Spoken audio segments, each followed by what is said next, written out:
আসসালামু আলাইকুম। আপুরা অনেকে ভেবে নেন যে গরুর মাংস থেকে শুধু কালো ভুনাটা হয়, তো মুরগির মাংসে হয় না। আসলে তা নয়, আমরা মুরগির মাংস থেকেও কালো ভুনা খেতে পারি, অনেকে এই ভয়ে করি না।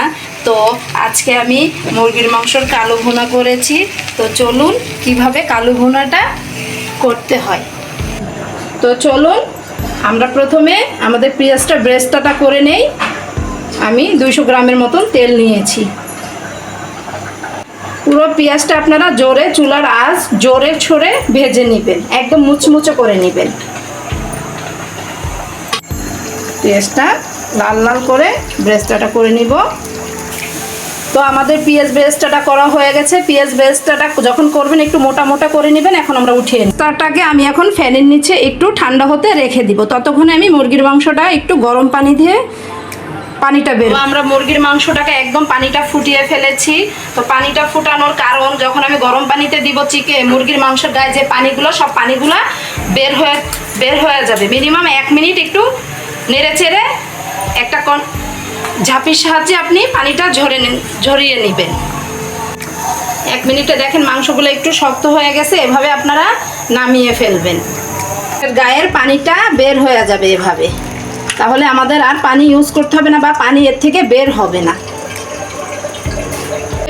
কালা ভুনা তৈরি করতে যা যা লাগে আমি নিয়ে নিয়েছি শুকনা মরিচ, নিয়ে নিয়েছি টমেটো, নিয়ে নিয়েছি কাঁচামরিচ, কাঁচা এবং পাকা দুটো মিক্সড করে নেওয়া আছে।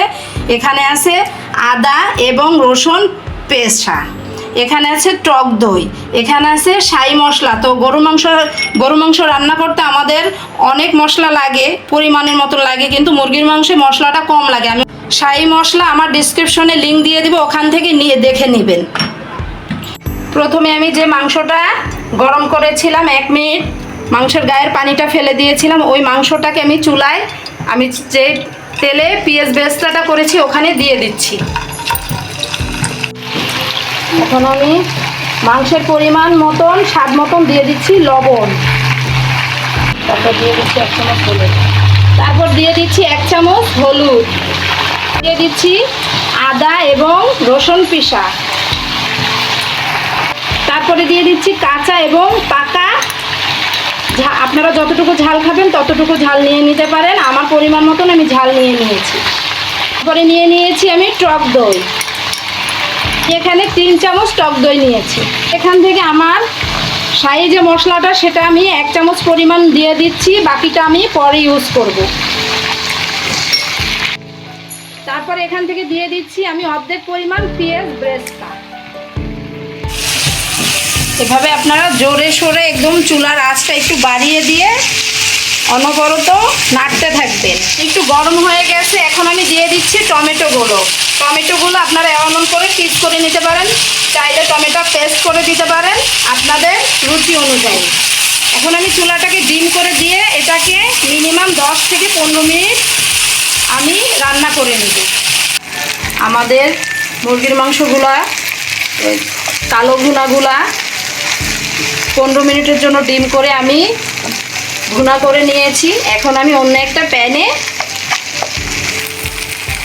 ক্যারামেল বানাবো এবং বাগার দেওয়ার জন্য যে মশলাগুলো ওগুলো তৈরি করব।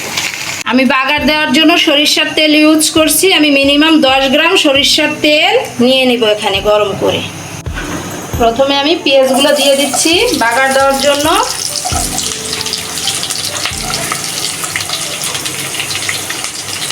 আমি রসুন এবং পেঁয়াজ একসঙ্গে লাল করে নেবেন, বাদামি কালার। আমি শুকনো মরিচগুলো ভেজে নেব।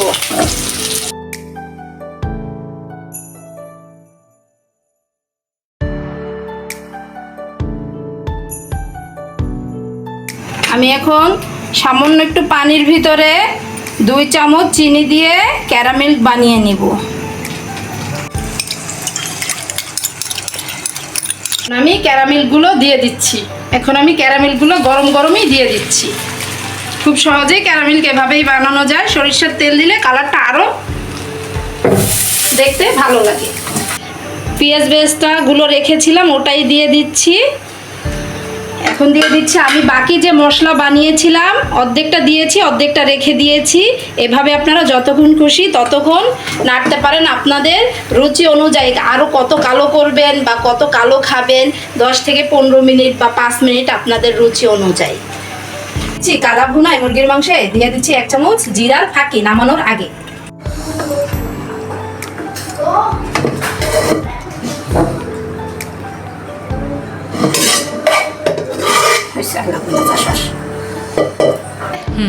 খুব সহজে হয়ে গেল বাসায় বসে মুরগির মাংসর কালা ভুনা।